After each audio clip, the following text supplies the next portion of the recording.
Kantor DPA Partai Aceh diduga dirusak OTK.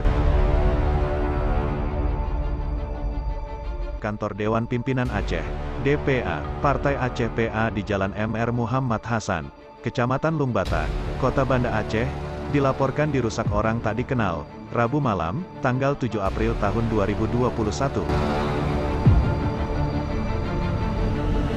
Akibatnya, kaca depan kantor tersebut mengalami kerusakan, diduga pelaku melancarkan aksinya dengan menggunakan benda tumpul. Perusakan itu diperkirakan terjadi sekitar pukul 21 waktu Indonesia Barat tadi, saat penjaga kantor pergi keluar makan malam, kata Fahrul, selaku pengurus DPA Partai Aceh.